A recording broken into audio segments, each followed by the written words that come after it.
ಬೆಳಗ್ಗೆ ಬೆಳಗ್ಗೆ ನಮ್ಮ ಮನೆಯವರಿಗೆ ಏನದು ಬುದ್ಧಿವಾದ ಹೇಳ್ತಾ ಇದ್ದೀನಿ ಅಲ್ಲ ರೀ. ಬುದ್ಧಿ ಹೇಳಿ ಹೇಳಿ ಹೇಳಿ ನನ್ನ ತಲೆಯಲ್ಲಿರೋ ಬುದ್ಧಿನೇ ಖರ್ಚಾಗಿ ಹೋಗಿದೆ. ಇವತ್ತು ಕೂಡ ಮನೆ ಹತ್ರ ಕೆಲ್ಸಕ್ಕೆ ಬರ್ತಾರೆ.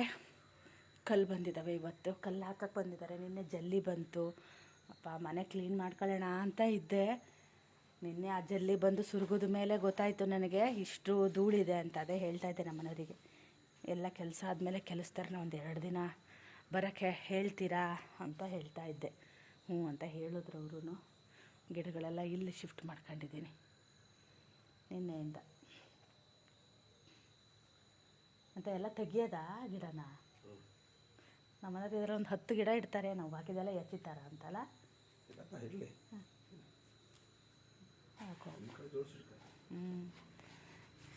6 ಗಂಟೆ ಆಯಿತು.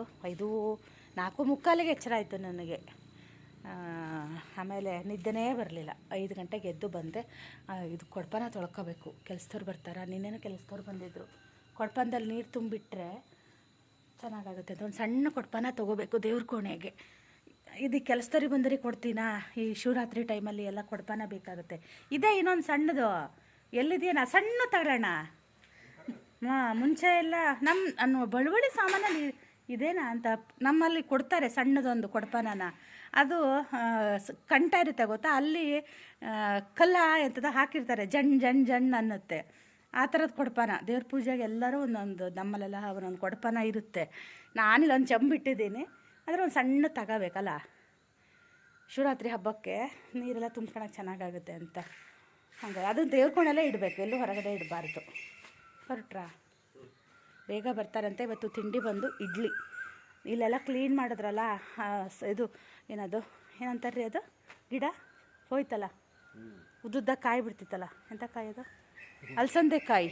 ಅಲಸಂದೆ ಗಿಡ ನಿನ್ನೆ ತೆಗೆದ್ರು, ಬುಡನೇ ತೆಗೆದುಬಿಟ್ರಿ. ಎಷ್ಟು ಬಿಡ್ತಾಯಿತ್ತು ಅಂದರೆ, ಹೋಸಲ ಜೂನಲ್ಲಿ ನಟ್ಟಿರೋ ಗಿಡ ಅದು ಹೇಳಬಾರ್ದು, ಕಡಿಯೋಣ ಅನ್ನೋ ಟೈಮಿಗೆ ಬಿಡ್ತಾಯಿತ್ತು. ಎಲ್ಲ ದಾಸವಾಳ ಗಿಡಗಳನ್ನ ಕಡಿಯೋಣ ಅಂತ ಇದ್ದೀವಿ. ನಾನು ಒಂದು ಪ್ಲ್ಯಾನ್ ಮಾಡ್ತಾಯಿದ್ದೀನಿ, ಎಲ್ಲ ದಾಸವಾಳ ಗಿಡನ ತೆಗೆದು ಹಳೆಯವನ್ನೆಲ್ಲ ಹೊಸದು ದಾಸವಾಳ ಗಿಡ ಹಾಕೋಣ ಅಂತಲೂ ಪ್ಲ್ಯಾನ್ ಮಾಡ್ತಾಯಿದ್ದೀವಿ.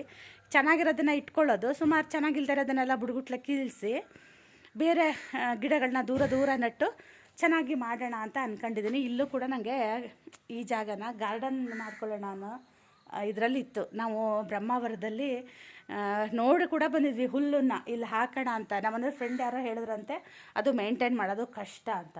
ಹಾಗಾಗಿ ನಮ್ಮನೆಯವ್ರು ಹುಲ್ಲೆಲ್ಲ ಹಾಕೋದು ಬೇಡ, ಕಲ್ಲೇ ಹಾಕ್ಸ್ಬಿಡೋಣ ಅಂತ ಅಂದರು. ಮೊನ್ನೆ ಒಂದು ಪಾಟ್ ಹೊಡೆದಿದ್ದಾರೆ. ಇದೆ ಇದು ಗಿಡ ಇದೆ, ಅದನ್ನು ನಡಬೇಕು ಇವತ್ತು. ಏನು ಮಾಡ್ತೀನೋ ಏನು ಬಿಡ್ತೀನೋ ಗೊತ್ತಿಲ್ಲ. ಹೊರಟ್ರಲ್ಲ ಕಳಿಸಿ ಬರ್ತೀನಿ. ಮನೆ ಎದುರುಗಡೆ ಇಂಟರ್ಲಾಕ್ ಹಾಕ್ಸೋಣ ಅಂತ ಹೇಳಿ ಅಂದ್ಕೊಂಡಿದ್ದೀವಿ. ಹಳೆ ವಿಡಿಯೋದಲ್ಲಿ ಹೇಳಿದ್ದೆ ನೋಡಿ, ಸೈಡಿಗೆಲ್ಲ ಕಟ್ಟೆ ಎಲ್ಲ ಕಟ್ಟಿ 2-3 ಡೇಸ್ ಆಯಿತು. ಹಾಕೋರು ಬಂದಿರಲಿಲ್ಲ, ಬೇರೆ ಕಡೆ ಎಲ್ಲೋ ಕೆಲಸ ಇತ್ತಂತೆ. ಆಮೇಲೆ ಮಟೀರಿಯಲ್ ಕೂಡ ಸ್ವಲ್ಪ ಕಮ್ಮಿ ಇತ್ತು, ಜಲ್ಲಿ ಬರಬೇಕಿತ್ತು. ಆಮೇಲೆ ಆ ಮಟೀರಿಯಲ್ ಇಳಿಸೋದು ಕೂಡ ತುಂಬ ದಿನ ತೊಗೊಂಡ್ರು ಅವರು. ಜನನೂ ಇರಲಿಲ್ಲ, ಏನೇನೋ ರಗಳೆ ಆಗಿತ್ತು ಅವರಿಗೆ. ಫಸ್ಟು ನಾವು ಒಂದು 2-3 ಕಡೆ ವಿಚಾರಿಸಿದ್ವಿ. ಒಬ್ಬರು ಬಂದು ಅಳತೆ ಎಲ್ಲ ಮಾಡಿ ಕೊಟ್ಟು ಇಷ್ಟು ರೇಟ್ ಆಗುತ್ತೆ ಅಂತೆಲ್ಲ ಹಾಕಿದ್ರು. ಅವ್ರು ತುಂಬ ಅಂದರೆ ತುಂಬ ರೇಟು ಹೇಳಿದ್ರು. ಇವರಿಗೂ ಅವರಿಗೂ ಹತ್ತತ್ರ ಒಂದು 75,000 ಅಷ್ಟು ಡಿಫ್ರೆನ್ಸ್ ಬಂತು. ಮತ್ತು ಇವರು ನಮ್ಮ ಊರವರೇ, ನಮಗೆ ಗೊತ್ತಿರೋರೇ ಆಗಿತ್ತು. ಹಾಗಾಗಿ ನಾವು ಇವ್ರ ಹತ್ರನೇ ಇಂಟರ್ಲಾಕ್ ಹಾಕ್ಸೋಣ ಅಂತ ಹೇಳಿ ಡಿಸೈಡ್ ಮಾಡಿದ್ವಿ. ನಾನು ನಮ್ಮ ಮನೆಯವರು ಒಂದಿನ ಹೋಗಿದ್ವಿ. ನಾನು ಆ ವಿಡಿಯೋ ಎಲ್ಲ ಮಾಡಲಿಲ್ಲ. ಹೋಗಿ ಮಾತಾಡಿ ಅದೆಲ್ಲ ಬಂದಿದ್ವಿ ನಾವು, ಡಿಸೈನೆಲ್ಲ ನೋಡಿ ಎಲ್ಲ. ನನಗೂ ಅದೇ ಅನ್ನಿಸ್ತಾ ಇತ್ತು, ನನಗೂ ಆ ಥರದ್ದೆಲ್ಲ ವೀಡಿಯೋ ಮಾಡಬೇಕು ಅಂತ ಅನಿಸಿತ್ತು. ಆಮೇಲೆ ಯಾಕೋ ಗೊತ್ತಿಲ್ಲ ನಂಗೆ. ಆಮೇಲೆ ನಾನು ಹಾಗೇ ಒಂದೊಂದ್ಸಲ ನನಗೇನೇನೋ ಅನಿಸುತ್ತೆ, ಎಲ್ಲ ಮಾಡೋಣ ಅನಿಸುತ್ತೆ ವೀಡಿಯೋನ, ಒಂದೊಂದ್ಸಲ ಬೇಡ ಅಂತ ಅನಿಸುತ್ತೆ. ಎಲ್ಲದನ್ನು ಹಂಚ್ಕೊಳ್ಳೋಕ್ಕೂ ಒಂಥರ ಅನಿಸುತ್ತೆ ಅಲ್ವಾ, ಹೋದಲೆಲ್ಲ ಕ್ಯಾಮ್ರಾ ಹಿಡಿದು ಇದು ಮಾಡೋಕ್ಕೆ. ಆದರೆ ನಾನು ಎಷ್ಟೊಂದು ಜನರನ್ನು ನೋಡ್ತೀನಿ, ಎಷ್ಟು ಚೆನ್ನಾಗಿ ಎಲ್ಲದನ್ನು ವೀಡಿಯೋ ಮಾಡಿಬಿಟ್ಟು ಹಾಕ್ತಾರೆ. ನನಗೆ ಯಾಕೋ ಗೊತ್ತಿಲ್ಲ, ಆ ಥರ ನಾನಲ್ಲ. ಹಾಗೆ ಇದ್ರೇ ಅನಿಸುತ್ತೆ ಯೂಟ್ಯೂಬೆಲ್ಲ ಸ್ವಲ್ಪ ಸಕ್ಸಸ್ ಕಾಣೋಕ್ಕೆ ಸಾಧ್ಯ. ನಮ್ಮಂಥವ್ರು ಸಕ್ಸಸ್ ಆಗೋದು ತುಂಬ ಕಮ್ಮಿ ಅಂತ ಅಂದ್ಕೊತೀನಿ. ಹಾಗೆ ಇದು ಅಲಸಂದೆ ನಮ್ಮ ಬಳ್ಳಿಲೇ ಬಿಟ್ಟಿತ್ತು. ನನಗೆ ಇದ್ರ ಸಾಂಬಾರು ತುಂಬ ಇಷ್ಟ ಆಗುತ್ತೆ. ಹಾಗಾಗಿ ಇದ್ರದ್ದೇ ಸಾಂಬಾರು ಮಾಡೋಣ ಅಂತ ಇವತ್ತು ತಿಂಡಿ ಇಡ್ಲಿ ಮಾಡ್ತಾಯಿದ್ದೀನಿ. ಹಾಗೆ ಮನೆ ಸುತ್ತ ಸ್ವಲ್ಪ ಕ್ಲೀನ್ ಕೂಡ ಮಾಡಿಸ್ಬೇಕಾಗಿತ್ತು. ಅವ್ರು ಹೇಳಿ ಹೋಗಿದ್ರು, ಅದು ಕಸ ತುಂಬ ಬೀಳ್ತಾ ಇತ್ತು. ನಮ್ಮನೆ ಹತ್ರ ತುಂಬ ಮರ ಇರೋದಕ್ಕೆ ಅಂಗಳದಲ್ಲಿ ತುಂಬ ಎಲೆ ಬಂದು ಬೀಳುತ್ತೆ, ಅದೆಲ್ಲ ಕ್ಲೀನ್ ಮಾಡಿಸಿ ಅಂತ ಹೇಳಿದರು. ಆಮೇಲೆ ಕೆಲವೊಂದು ಗಿಡಗಳನ್ನೆಲ್ಲ ಕಡಿಯೋದು ಮತ್ತು ಸುಮಾರು ಏನೇನೋ ಕೆಲಸ ಇತ್ತು. ಹಾಗಾಗಿ ಇವತ್ತು ಇಬ್ಬರನ್ನ ಕರ್ಕೊಂಡು ಬರ್ತೀನಿ ಅಂತ ಹೋದರು ನಮ್ಮ ಮನೆಯವರು. ಆದರೆ ಬಂದಿದ್ದು ಮಾತ್ರ ಒಬ್ಬರೇ. ಇಬ್ಬರು ಬಂದಿದ್ದರೆ ಬೇರೆ ಏನಾದರೂ ತಿಂಡಿ ಮಾಡಬೇಕಾಗಿತ್ತು. ಇಡ್ಲಿ ಅಲ್ಲ, ಹಾಗಾಗಿ ನಾನು ಸ್ವಲ್ಪನೇ ಮಾಡಿದ್ದೆ ಇಡ್ಲಿ ಹಿಟ್ಟನ್ನು. ಆದರೆ ಕರೆಕ್ಟ್ ಆಯಿತು. ಅಂದರೆ ನಾನು ಸಂಜೆಗೂ ಸೇರಿಸಿ ಇಡ್ಲಿ ಮಾಡಿರ್ತೀನಲ್ಲ, ಹಾಗಾಗಿ ಬೆಳಗ್ಗೆ ತಿಂಡಿಗೆ ಒಬ್ಬರಿಗೆ ಕರೆಕ್ಟ್ ಆಯಿತು.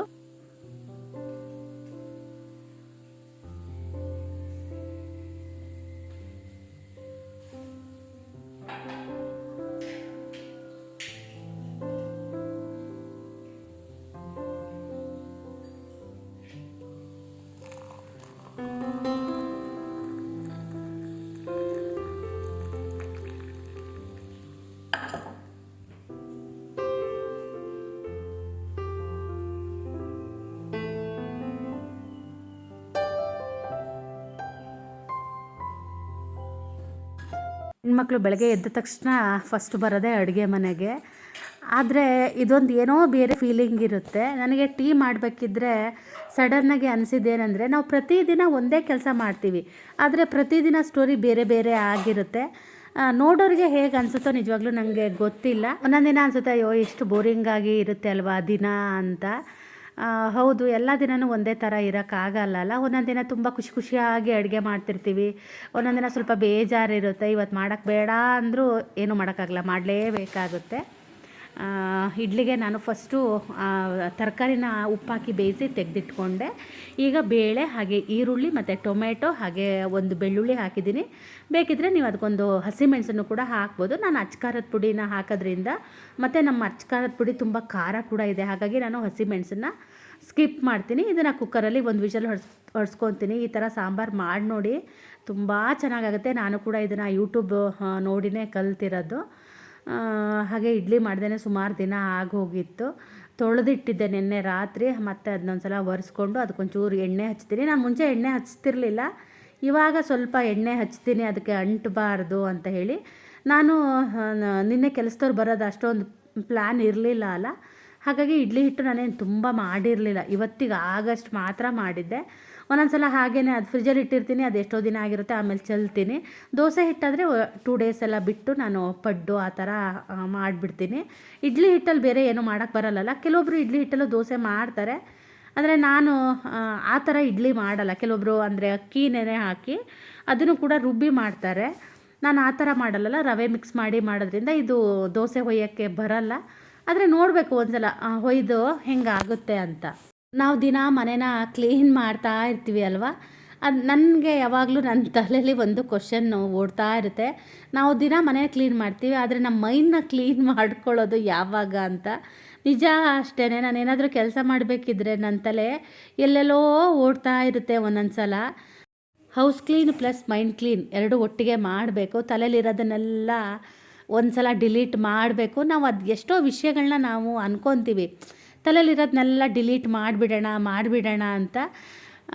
ನಿಜ ಹೇಳ್ತೀನಿ, ತುಂಬ ಖುಷಿಯಾಗಿರೋದು, ನಮಗೆ ಬೇಕಾಗಿರೋ ವಿಷಯ ನಿಜವಾಗ್ಲೂ ನೆನಪಿರಲ್ಲ. ನಮಗೆ ಆ ವಿಷಯನೇ ಬೇಡ ಆಗಿರುತ್ತೆ, ಅದು ಎಷ್ಟು ಚೆನ್ನಾಗೇ ನೆನಪಿರುತ್ತೆ ಗೊತ್ತಾ. ನನಗಂತೂ ಯಾವಾಗಲೂ ಹಾಗೆ ಅನ್ನಿಸ್ತಿರುತ್ತೆ. ಕೆಲವೊಬ್ರ ಹೆಸರೇ ನನಗೆ ನೆನಪಿರಲ್ಲ. ನಾನು ಎಷ್ಟೋ ಸಲ ಅವ್ರನ್ನ ಮಾತಾಡ್ತಿರ್ತೀನಿ, ಅವ್ರ ಮುಖ ನನ್ನ ಎದುರುಗಡೆ ಬರ್ತಿರುತ್ತೆ ಎಲ್ಲ. ಹೌದು, ಅದು ಎಷ್ಟು ನೆನಪು ಮಾಡಿದ್ರೂ ಅವ್ರ ಹೆಸರೇ ನೆನಪಾಗಲ್ಲ, ಹಾಗಾಗುತ್ತೆ. ಅದೇ ಬೇಡದೇ ಇರೋ ವಿಷಯ ಆದರೆ ಅದೇನು ಚೆನ್ನಾಗಿ ನೆನಪಿರುತ್ತಪ್ಪ. ಒಂದೊಂದು ಸಲ ರಾತ್ರಿ ನಿದ್ದೆ ಬರೆದಿದ್ದಾಗೂ ಕೂಡ ಅದೆಲ್ಲ ನೆನಪಾಗಿ ಎಚ್ಚರ ಆಗಿಬಿಡುತ್ತೆ. ಹಾಗಾಗಿ ಮೈಂಡನ್ನು ಫಸ್ಟು ಕ್ಲೀನ್ ಮಾಡ್ಕೋಬೇಕು. ಅದು ಹೆಂಗೆ ಮಾಡೋದು ಅಂತ ಗೊತ್ತಿಲ್ಲ.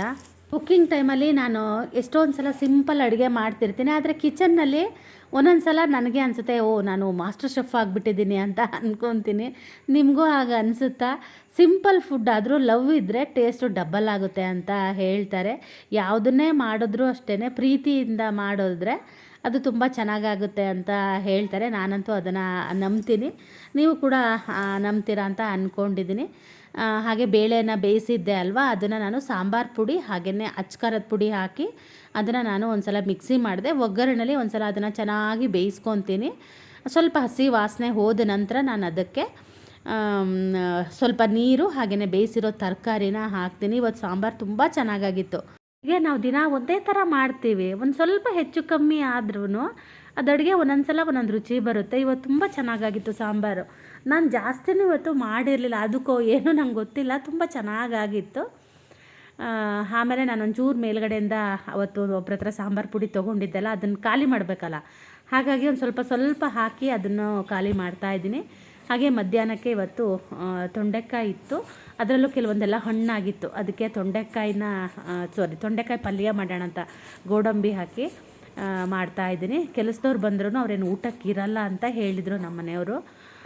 ನಂಗೆ ಆದರೆ ತಿಂಡಿ ಕೊಡ್ತೀನಿ ಅಂತಲೂ ಹೇಳಿದ್ದೆ. ನಂಗೆ ತುಂಬ ಒಂಥರ ಹುಷಾರಿಲ್ದಂಗೆ ಆಗಿತ್ತು. ಆಮೇಲೆ ಏನಾಯಿತು ಅನ್ನೋದು ನಿಮ್ಮ ಜೊತೆ ಶೇರ್ ಮಾಡ್ಕೊತೀನಿ, ನೆಕ್ಸ್ಟ್ ಬರೋ ವೀಡಿಯೋಗಳಲ್ಲಿ ಹೇಳ್ತೀನಿ. ಒಂದು ಸ್ವಲ್ಪ ಹಣ್ಣಾದರೂ ಪರವಾಗಿಲ್ಲ, ತೊಂಡೆಕಾಯಿನ ಹಾಕಿ, ಅವು ತೊಂಡೆಕಾಯಿ ಹಾಗೆ ಅಲ್ಲ ತೊಗೊಬಂದಿಟ್ಟರೆ ಅಲ್ಲೇ ಹಣ್ಣಾಗಿಬಿಡುತ್ತೆ. ಹಾಗೆ ನೋಡಿ ಮಟೀರಿಯಲ್ ಕೂಡ ಬರ್ತಾ ಇದೆ. ಅಷ್ಟೊತ್ತಿಗೆ ನಮ್ಮ ಮನೆಯವರು ಕೂಡ ಬಂದರು. ನಾನು ಇಡ್ಲಿನೂ ಕೂಡ ಬೇಯೋಕ್ಕಿಟ್ಟಿದ್ದೆ.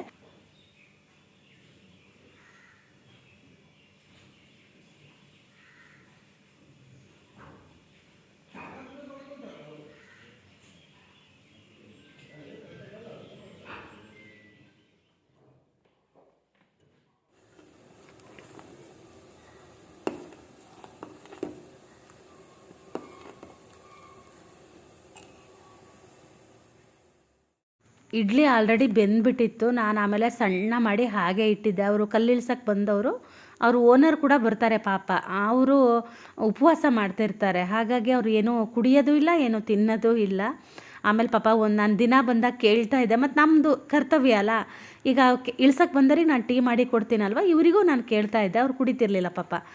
ಆಮೇಲೆ ಒಂದಿನ ಲಾಸ್ಟ್ ದಿನವೇ ರಾತ್ರಿ ಬಂದಿದ್ದರು, ಅಂದರೆ ಕಲ್ಲು ಹಾಕೋ ದಿನ ರಾತ್ರಿ ಬಂದು ನೀರು ಕೇಳಿ ಕುಡಿದ್ರು. ಆಮೇಲೆ ಇವತ್ತು ಟೀನ ಕುಡಿತೀನಿ ಅಂತೇಳಿ ಪಾಪ 10 ಗಂಟೆಗೆ ಅಷ್ಟು ಆಗಿತ್ತು.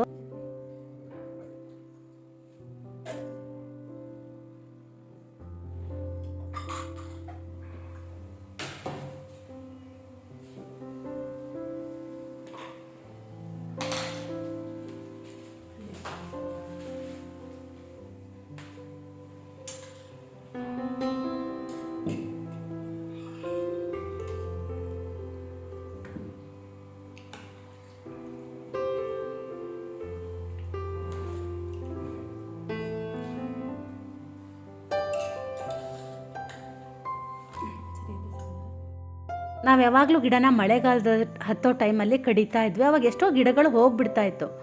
ನಾವು ಈ ಸಲ ತುಂಬ ದೊಡ್ಡ ಆಗಿರೋ ಗಿಡನೆಲ್ಲ ಕಡಿತಾ ಬಂದ್ವಿ, ನಾನು ಮತ್ತು ನಮ್ಮ ಮನೆಯವರು. ಎಷ್ಟು ಚೆನ್ನಾಗಿ ಚಿಗುರ್ತಾ ಇದೆ ಗೊತ್ತಾ. ಬೇಸಿಗೆಲೇ ಕಡಿಬೇಕು, ನೀರು ಜಾಸ್ತಿ ಬಿಟ್ಟರೆ ಚೆನ್ನಾಗಿ ಚಿಗುರುತ್ತೆ. ನಮ್ಮ ಮನೆಯವರು ಅಷ್ಟೆಲ್ಲ ಕಡಿಯೋದು ಬೇಡ ಅಂದರು. ಆಮೇಲೆ ಇಲ್ಲ ಕಡಿಯೋಣ ಅಂತೇಳಿ ಕಡಿದೆ. ನನಗೆ ಅದೇ ಗಿಡಗಳನ್ನೆಲ್ಲ ಒಂದು ಸಲ ತೆಗೆದುಬಿಟ್ಟು ಚೆನ್ನಾಗಿರೋ ಗಿಡ ನೆಡೋಣ ಅಂತಲೂ ಅಂದ್ಕೊತೀನಿ. ಆಮೇಲೆ ಪಾಪ ಇರೋ ಗಿಡಗಳನ್ನ ಹೆಂಗೆ ಸಾಯಿಸೋದು ಹಂಗೂ ಅನಿಸುತ್ತೆ. ಹಾಗಾಗಿ ನಾನು ಮತ್ತೆ ಮನಸ್ಸನ್ನು ಬದಲಾಯಿಸ್ಕೊಂಡೇ ಇರಲಿ ಅಂತೇಳಿ ಆಮೇಲೆ ಕೆಲವೊಂದು ಗಿಡಗಳನ್ನೆಲ್ಲ ತೊಗೊಬಂದಿದ್ದು ಹಾಗೆ ಇಟ್ಟಿದ್ದೀನಿ. ಆಮೇಲೆ ಅವತ್ತು ಹೊಸನಗರ ಜಾತ್ರೆಗೆ ಹೋದಾಗ ಒಂದಷ್ಟು ಪಾಟ್ಗಳು ತೊಗೊಬಂದಿದ್ದೆಲ್ಲ ಅದು ಕೂಡ ಇದೆ. ಅದಕ್ಕೇ ನಾನು ಯಾವುದಕ್ಕೂ ಮಣ್ಣೆಲ್ಲ ತುಂಬಿ ಗಿಡಗಳನ್ನ ನೆಟ್ಟಿರಲಿಲ್ಲ. ಇದೆಲ್ಲ ಕೆಲಸ ಆದಮೇಲೆ ಆ ಗಿಡಗಳನ್ನೆಲ್ಲ ಪಾಟಿಗೆ ಹಾಕೋಣ ಅಂತ ಹೇಳಿ. ಯಾಕಂದರೆ ಇನ್ನೂ ನನ್ನ ಹತ್ರ ಜಾಗ ಇಲ್ಲ. ನನಗೆ ಏನಂದರೆ ಆ ಕಡೆ ಒಂದು ಸ್ವಲ್ಪ ಜಾಗನ ಬಿಡಿಸ್ಕೊಬೇಕಾಗಿತ್ತು. ನಾನು ಬಟ್ಟೆ ವಾಶ್ ಮಾಡ್ತೀನಲ್ಲ, ಆ ಕಡೆ ನಾನು ಒಂದು ಸ್ವಲ್ಪ ಜಾಗ ಬಿಡಿಸ್ಕೊಂಡು ಗಿಡಗಳನ್ನ ನೆಡಬೇಕು ಅಂದ್ಕೊಂಡಿದ್ದೆ. ನಮ್ಮನೆಯವ್ರು ಅಷ್ಟೊಂದು ಜಾಗನ ಬಿಟ್ಟಿಲ್ಲ. ಕೆಲಸ ಎಲ್ಲ ಮುಗೀತು. ನಮ್ಮನೆಯವರು ಚಾಕ್ಲೇಟ್ ಇಟ್ಟು ಹೋಗಿದ್ದಾರೆ. ನಿನ್ನೆ ಮಧ್ಯಾಹ್ನ ಕೊಟ್ಟರು, ನನಗೆ ಬೇಡ ರೀ ಅಂದೆ. ಇವತ್ತು ಟಿ ವಿ ಹತ್ರ ಒರೆಸ್ತಾ ಇದ್ನ ಸಿಕ್ತು. ಮತ್ತು ಬೆಳಗ್ಗೆ ಚಾಕ್ಲೇಟ್ ಹಾಕೊಂಡು ಕುತ್ಕೊಂಡಿದ್ದೀನಿ. ಕೆಲಸದವ್ನು ಈಗ ತಿಂಡಿ ತಿಂದ ಬಾ ಅಂತ ಕರೆದು ಸಾಕಾಯ್ತು. ಮನೆಯವರು ಹೇಳೋಗಿದ್ರು, ಅದಕ್ಕೆ ಅವ್ರು ಹೋಗ್ಬೇಕಿದ್ರೆ ತಿಂಡಿ ಕೊಡ್ತೀನಿ ಅಂದ್ರೆ 9:15 ಏನೋ ಆಗಿತ್ತು. ಇಲ್ಲ ಇಷ್ಟು ಬೇರೆ ತಿನ್ನಲ್ಲ, 10 ಗಂಟೆ ಮೇಲೆ ತಿಂತೀನಿ. 10:15 ಶುರು ಮಾಡಿದ್ದೀನಿ ನಾನು. ನೆಲ ಎಲ್ಲ ಒರೆಸ್ಕೊಂಡೆ ಕರಿಯೋಣ ಅಂತ. 10:45ಗೆ ಬಂದಿದ್ದಾನೆ ತಿಂಡಿಗೆ. ಈಗ ಅವನಿಗೆ ತಿಂಡಿ ಕೊಟ್ಟು ಟೀನು ಮಾಡಿಕೊಟ್ಟೆ. ಮತ್ತು ಸ್ವಲ್ಪ ಪಾತ್ರೆಗಳಾಯಿತು. ಇಡ್ಲಿ ಮಾತ್ರ ಇವತ್ತು ಏನು ಸಖತ್ತಾಗಿತ್ತು ಗೊತ್ತಾ. ನಾನು ಸ್ವಲ್ಪ ಉದ್ದಿನಬೇಳೆ ಜಾಸ್ತಿ ಹಾಕಿದ್ದೆ. ನಾನು ಏನು ಗೊತ್ತಾ, ತುಂಬ ಕಾನ್ಷಿಯಸ್ ಆಗಿ ಅಡುಗೆ ಮಾಡೋಕ್ಕೆ ಹೋಗ್ತೀನಿ. ಇವತ್ತು ಚೆನ್ನಾಗಾಗಬೇಕು ಅಂದಿನ ಎಡವಟ್ಟೆ ಅದು ಮಾಡಿಬಿಡ್ತೀನಿ. ತುಂಬ ಚೆನ್ನಾಗಿತ್ತು. ಅದು ಹಾಟ್ ಬಾಕ್ಸಲ್ಲಿ ಹಾಕಿಟ್ಟಿದ್ದ ಬಿಸಿ ಚೆನ್ನಾಗಿದೆ. ಚಿನ್ನಿಗೂ ಅವತ್ತೊಂದು ನಾನು ಪಿ ಎಸ್ ಆರಲ್ಲಿ ಒಂದು ಸೀರೆ ತೊಗೊಂಡೆ. ಆವಾಗ ಒಂದು ಹಾಟ್ ಬಾಕ್ಸ್ ಕೊಟ್ಟಿದ್ದಾರೆ ಚಿನ್ನಿಗೆ ಅಂತ, ಅದನ್ನು ಹಾಗೆ ಇಟ್ಟಿದ್ದೀನಿ. ಹೋದ್ಸಲ ಹೋದಾಗ ಕೊಟ್ಟಿದ್ದಾರೆ ಅವಳಿಗೆ ಇಡ್ಲಿ ಹಾಕೊಡೋಕ್ಕೆ ಇಲ್ಲ ಪಲಾವ್ ಹಾಕೊಡೋಕ್ಕಾಗುತ್ತೆ ಅಂತ ಅವಳು ಅದನ್ನು ಹಾಗೆ ಇಟ್ಟಿದ್ದೀನಿ. ಒಂದಿದೆ, ಇನ್ನೊಂದು ತೊಗೋಬೇಕು. ಸಾಂಬಾರು ಗಿಂಬಾರೆಲ್ಲ ಒಯ್ಯಕ್ಕೆ ಅವತ್ತು ಶ್ರೇಯುನ ಕರಿಯೋಕ್ಕೆ ಅಂತ ಹೋಗಿದ್ವಲ್ಲ, ಅಲ್ಲ ಬಿಡೋಕ್ಕಂತ ಹೋದಾಗ ಇಡ್ಲಿ ಮಾಡ್ಕೊಂಡು ಹೋಗಿದ್ದಲ್ಲ, ಇಡ್ಲಿನೂ ತಣ್ಣಗೆ ಸಾಂಬಾರು ತಣ್ಣಗೆ, ನಂಗೆ ತಿನ್ನಾಕ ಬೇಡ ಹಂಗಾಗ್ಬಿಟ್ಟಿತ್ತು. ನಂಗೆ ಒಂದು ಸ್ವಲ್ಪ ಬಿಸಿ ಹುಚ್ಚು ಜಾಸ್ತಿ ಅಲ್ಲ, ಹಾಗಾಗಿ ನಂಗೆ ಇನ್ನೊಂದು ಹಾಟ್ ಬಾಕ್ಸ್ ತೊಗೋಬೇಕು. ಒಂದು ಹಾಟ್ ಬಾಕ್ಸ್ ತೊಗೊಂಡೆ, ಇನ್ನೂ ಒಂದು ಹಾಟ್ ಬಾಕ್ಸ್ ತೊಗೊಂಡ್ರೆ ಸಾಂಬಾರು ಹಾಕೊಳ್ಳೋ ಅಂಥದ್ದೆಲ್ಲ ತೊಗೋಬೇಕು ಅಂತ ಅಂದ್ಕೊಂಡಿದ್ದೀನಿ. ಇದರಲ್ಲೇ ಹಾಕಕ್ಕೆ ಬರುತ್ತೆ, ಈ ಥರದ್ರಲ್ಲೇ. ಅಂದರೆ ಇದು ಸಾಂಬಾರು ಹಾಕೋಕ್ಕಾಗುತ್ತೆ, ಇನ್ನೊಂದು ದೊಡ್ಡ ತೊಗೊಂಡ್ರೆ ಇಡ್ಲಿ ಸ್ವಲ್ಪ ಜಾಸ್ತಿ ಹಿಡಿಯುತ್ತೆ. ಹಂಗೆ ಮಾಡೋಣ ಅಂತ ಇದ್ದೀನಿ. ಸಾರು ಸ್ವಲ್ಪ ನೆನೆದಿದೆ, ನನಗೆ ತೊಂಡೆಕಾಯಿ ಹೆಚ್ಚಿಟ್ಟಿದ್ದೀನಿ. ಇದ್ರ ಪಲ್ಯ ಸ್ನಾನ ಮಾಡಿ ಬಂದು ಮಾಡ್ತೀನಿ. 11 ಗಂಟೆ ಆಯಿತು, ನನ್ನ ಕೆಲಸ ಎಲ್ಲ ಆಯಿತು. ಮೇಲೊಂದು ಸ್ವಲ್ಪ ಬಟ್ಟೆ ಮಡ್ಚೋದಿದೆ, ಅದಷ್ಟು ನಾನು ಮಡ್ಚಿ ಬಂದು ಇಲ್ಲ ಸ್ನಾನ ಮಾಡಿ ಮಧ್ಯಾಹ್ನ ಮಡ್ಚ್ತೀನಿ.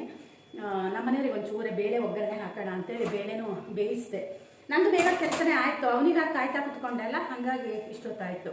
ಈಗ ಅದೇ ಬಟ್ಟೆ ಒಂದು ಸ್ವಲ್ಪ ವಾಶ್ ಮಾಡೋದಿದೆ, ಅವನ್ನೆಲ್ಲ ಒರೆಸೋದು. ಒಂದು ಮ್ಯಾಟ್ ನೆನೆಸಿಟ್ಟಿದ್ದೀನಿ, ಆ ಮ್ಯಾಟೆಲ್ಲ ವಾಶ್ ಮಾಡಿ ಹಾಕಿ ಹಾಗೆ ಸ್ನಾನ ಮಾಡ್ಕೊಬಂದು ಆಮೇಲೆ ಬಟ್ಟೆ ಮಡಿಸ್ತೀನಿ. ಇಲ್ಲ ಮಧ್ಯಾಹ್ನ ಮಡಿಸ್ತೀನಿ, ಇಲ್ಲ ರಾತ್ರಿ ಸಂಜೆ ಕಡೆ ಮಡಿಸ್ತೀನಿ. ಹಂಗೆ ಅನ್ನೋದು ನಿನ್ನೆನೂ ಹಾಗೆ ಅಂದ್ಕೊಂಡಿದ್ದು ಮಡ್ಚನ ಅಂತ, ನಂಗೆ ಆಗಲೇ ಇಲ್ಲ. ಇವತ್ತು ನೋಡ್ತೀನಿ ಒಂದು ರಾಶಿ ಇದೆ ಮಂಚದ ಮೇಲೆ ಹಾಕಿದ್ರು ನಮ್ಮ ಮನೆಯವರು. ಅವರು ಏನೋ ಶರ್ಟ್ ಐರನ್ ಮಾಡ್ತಾ ಇದ್ರಪ್ಪ, ಈಗ ಹೋಗೋಕ್ಕೋ ಏನೋ ಗೊತ್ತಿಲ್ಲ. ಸಂಜೆ ನಾನು ಐರನ್ ಸ್ಟ್ಯಾಂಡ್ ಮೇಲೆ ಹಾಕಿದ್ದೆ, ಐರನ್ ಸ್ಟ್ಯಾಂಡಿಂದ ತೆಗೆದು ಮಂಚದ ಮೇಲೆ ಹಾಕಿದ್ರು. ಮತ್ತೆ ಬೈದು ಐರನ್ ಸ್ಟ್ಯಾಂಡ್ ಮೇಲೆ ಹಾಕಿದ್ದೀನಿ. ನಂಗೆ ಮಂಚದ ಮೇಲೆ ಏನಾದರೂ ಇದ್ದರೆ ರಗ್ಳೆ ಅನಿಸುತ್ತೆ. ಬೆಡ್ಶೀಟು ತೆಗಿಯೋಣ ಅಂದ್ಕೊಂಡೆ, ಮತ್ತು ಈ ಕೆಲಸ ಎಲ್ಲ ಮುಗಿದ್ಮೇಲೆ ಹತ್ರ ತೆಗಿಯೋಣ ಅಂತ ಸುಮ್ಮನೆ ಅದೇ ನಾನು. ಮತ್ತು ಈಗ ಮೇಲೋಗಿ ಒಂದು ಸ್ವಲ್ಪ ಬಾತ್ರೂಮು ಟಾಯ್ಲೆಟ್ ಒಂದು ತೊಳೆದು ಸ್ನಾನ ಮಾಡಿ. ಇಂಥ ಬಿಸಿಲಿದೆ ಅಂದರೆ ನಾನು ಮಜ್ಜಿಗೆನ ಕಡ್ದು ಇಟ್ಟಿರ್ತೀನಿ. ಈಗ ಕೆಲಸದವ್ರು ಬಂದಾಗೂ ಅವರಿಗೂ ಮಜ್ಜಿಗೆ ಕೊಡ್ತೀನಿ. ಮತ್ತು ನಮ್ಮ ಮನೆಯವರು ಈಗ ಬರೋ ಟೈಮ್ ಆಗಿತ್ತು, ಹಾಗಾಗಿ ಮಜ್ಜಿಗೆ ಕಡ್ದು ಅದಕ್ಕೆ ಉಪ್ಪು ಹಾಕಿ ಇಟ್ಟಿದ್ದೀನಿ. ಕೆಲಸದವ್ರಿಗೂ ಕೊಡಬೇಕು, ಒಬ್ಬನೇ ಇದ್ದಾನೆ ಇವತ್ತು ಕೆಲಸದವನು. ನಾನು ಇನ್ನೇನು ಸ್ನಾನಕ್ಕೆ ಹೊರಟೆ ಅಷ್ಟೊತ್ತಿಗೆ ನಮ್ಮ ಮನೆಯವರು ಬಂದರು. ಮತ್ತು ಅವರಿಗೂ ಅತ್ಲಾಗ ಮಜ್ಜಿಗೆ ಕೊಟ್ಟು ಕೆಲಸದವ್ರಿಗೂ ಮಜ್ಜಿಗೆ ಕೊಟ್ಟು ಹೋಗೋಣ ಅಂತ ಹೇಳಿ ಅದನ್ನು ಮಾಡಿದೆ. ಮತ್ತು ಕೆಲಸದವ್ರು ಇದ್ದಾಗ ಅವರು ಪದೇ ಪದೇ ಕರೀತಿರ್ತಾರೆ, ಅಲ್ಲಿ ಹೋಗಿ ಅವರು ಏನು ಮಾಡಬೇಕು ಅದನ್ನು ಹೇಳಿ ಮತ್ತು ಹಾಳಾಗಿ ಬರಬೇಕು. ಅದಕ್ಕೆ ಕೆಲಸದವ್ರು ಇದ್ದಾಗ ನಾನು ನಮ್ಮ ಮನೆಯವ್ರಿಗೆ ನೀವೇ ಮನೇಲಿ ಇರ್ರಿ ಅಂತ ಹೇಳ್ತೀನಿ ಹೆಚ್ಚಾಗಿ. ನಂಗೆ ಅಷ್ಟೊಂದು ಗೊತ್ತಾಗಲ್ಲ, ಮತ್ತು ನಾನೇನೋ ಒಂದು ಮಾಡಿಸ್ತೀನಿ, ಅವ್ರು ಹಂಗೆ ಮಾಡಬೇಕಿತ್ತು ಹಿಂಗೆ ಮಾಡಬೇಕಿತ್ತು ಅಂತಾರೆ. ಬರೀ ಇವತ್ತು ಹಾಗೆ ಬೇಳೆಗೆ ಒಗ್ಗರಣೆ ಹಾಕೋಣ ಅಂತ ಈರುಳ್ಳಿ ಹಾಕಿ ಒಣಮೆಣಸು ಹಾಕಿ ಚೂರು ತುಪ್ಪ ಹಾಕಿ ಒಗ್ಗರಣೆ ರೆಡಿ ಮಾಡಿದ್ದೀನಿ. ಹಾಗೆ ಪಲ್ಯ ಕೂಡ ನಾನು ಮಾಡಿರಲಿಲ್ಲ. ನಾನು ಸ್ನಾನಕ್ಕಿಂತ ಮುಂಚೆ ಮಾಡಿ ಹೋಗೋಣ ಅಂದ್ಕೊಂಡೆ, ಮತ್ತೆ ಇದು ಬೇಯೋದು ಲೇಟ್ ಆಗುತ್ತಲ್ವ ಅಂತ ಸ್ನಾನ ಮುಗಿಸ್ಕೊಬಂದವಳು ಮಾಡ್ತಾಯಿದ್ದೀನಿ. ಉದ್ದಿನಬೇಳೆ, ಸಾಸಿವೆ, ಆಮೇಲೆ ಗೋಡಂಬಿ ಹಾಕಿದ್ದೀನಿ. ಸ್ವಲ್ಪ ಗೋಡಂಬಿ ಜಾಸ್ತಿ ಹಾಕಿ. ಹೋದ ವರ್ಷ ಎಷ್ಟು ಸಲ ನಾನು ಹಸಿ ಗೋಡಂಬಿ ಪಲ್ಯ ಮಾಡಿದ್ದೆ ಗೊತ್ತಾ. ಈ ವರ್ಷ ನಮ್ಮ ಮನೆಯವ್ರು ಒಂದು ಸಲನೂ ತರಲಿಲ್ಲ. ನಮ್ಮ ತೋಟದಲ್ಲೇ ಆಗುತ್ತೆ ಅದು ತುಂಬ ಚೆನ್ನಾಗಿರುತ್ತೆ. ಅದು ಗ್ರೇವಿನೂ ಕೂಡ ಚೆನ್ನಾಗಾಗುತ್ತೆ, ಈ ಪಲ್ಯಕ್ಕೂ ಕೂಡ ತುಂಬ ಚೆನ್ನಾಗಾಗುತ್ತೆ. ತರ್ತೀನಿ ಅಂತ ಹೇಳಿದರು, ಆದರೆ ಅವರು ಒಂದು ದಿನ ತರಲಿಲ್ಲ. ಆಮೇಲೆ ನನಗೂ ಅದು ಮರ್ತು ಹೋಯಿತು. ಕೆಲಸದವರು ಕೂಡ ಈ ಸಲ ಇಲ್ಲದೆ ಇರೋದಕ್ಕೆ ನಮಗೆ ಯಾವ ಕೆಲಸಗಳು ಒಂಥರ ಸುಸೂತ್ರಾಗಿ ಆಗ್ತಾಯಿಲ್ಲ. ಬೇಳೆ ಹೀಗೆ ಒಗ್ಗರಣೆ ಹಾಗೆ ಹಾಕಿದ್ದೀನಿ. ಒಂದು ಚೂರು ಅರಿಶಿನದ ಪುಡಿ, ಒಂದು ಚೂರು ಸಾಂಬಾರು ಪುಡಿ, ಚೂರು ಕಾಯಿ ತುರಿ ಹಾಕಿದ್ದೀನಿ. ಚೆನ್ನಾಗಿರುತ್ತೆ ಇದೊಂಥರ. ತುಂಬ ಮಾಡಿಲ್ಲ ನಾನು, ಒಂದು ಸ್ವಲ್ಪ ಮಾತ್ರ ಮಾಡಿದೆ. ಟೈಮ್ ಬಂದು 1 ಗಂಟೆ ಆಯಿತು ಅಷ್ಟೇ. ಕೆಲಸದವ್ರದ್ದು ಕೆಲಸ ಮುಗೀತು. ನಮ್ಮನೆಯವರು ಅತ್ಲಾಗ ಅವ್ರನ್ನ ಬಿಟ್ಟು ಬಂದೆ ಊಟ ಮಾಡೋಣವಾ ಅಂತ ಅಂದರು. ನಾನು ಹ್ಞೂ ಅಂತ ಅಂದೆ, ಯಾಕಂದರೆ ಇಷ್ಟು ಮುಂಚೆ ಊಟ ಮಾಡೋಕ್ಕೂ ಸೇರಲ್ಲಲ್ಲ. ಅದಕ್ಕೇ ಒಂದಷ್ಟು ಗಿಡಗಳೆಲ್ಲ ಕಡ್ದಿದ್ವಲ್ಲ ನಮ್ಮ ಪುಟ್ಟಣ್ಣ, ಅದನ್ನು ಒಯ್ತಾ ಇದ್ದಾನೆ. ಅದೇನೋ ಗೊತ್ತಿಲ್ಲ ಬದುಕ್ತಾವೋ ಇಲ್ಲೋ. ನಾನು ಅಂದೆ ಈ ಟೈಮಲ್ಲಿ ಬದುಕೋದು ಕಷ್ಟ ಅಂದೆ, ಆದರೂ ಮತ್ತೆ ಒಯ್ತೀನಿ ಅಂತ ಒಯ್ದ. ಆಮೇಲೆ ಊರಿಗೆ ಹೋಗಿ ಅವನನ್ನು ಹಾಗೆ ಮನೆ ತನಕ ಬಿಡಲಿಲ್ಲ, ಇಲ್ಲಿ ತನಕ ಮಾತ್ರ ಬಿಟ್ಟು ಹಾಗೆ ನಾವು ಕೂಡ ಹೊರಟ್ವಿ. ಇತ್ತಲ್ವಾ ಕಬ್ಬಿನಾಲ್ ಕುಡಿತೀಯ ಅಂತ ನಮ್ಮ ಮನೆಯವ್ರು ಕಾರ್ ನಿಲ್ಲಿಸಿದ್ರು. ಆದರೆ ಅವರು ಕಬ್ಬಿನಾಲ್ ಮಾಡೋರು ಎಲ್ಲೋ ಹೋಗಿಬಿಟ್ಟಿದ್ರು. ಪಾಪ ಅವರು ಕೂಡ ಕಾಯ್ತಾಯಿದ್ರು. ಒಂದು 5 ನಿಮಿಷ ಕಾದ್ವಿ, ಅವ್ರೇನು ಬರಲಿಲ್ಲ. ಆಮೇಲೆ ಹಾಗೆ ಮನೆ ಕಡೆ ಹೊರಟ್ವಿ. ಹಾಗೆಯೇ ಇವತ್ತಿನ ಬ್ಲಾಗ್ನು ಕೂಡ ನಾನು ಇಲ್ಲಿಗೆ ಮುಗಿಸ್ತಾ ಇದ್ದೀನಿ. ನಾಳೆ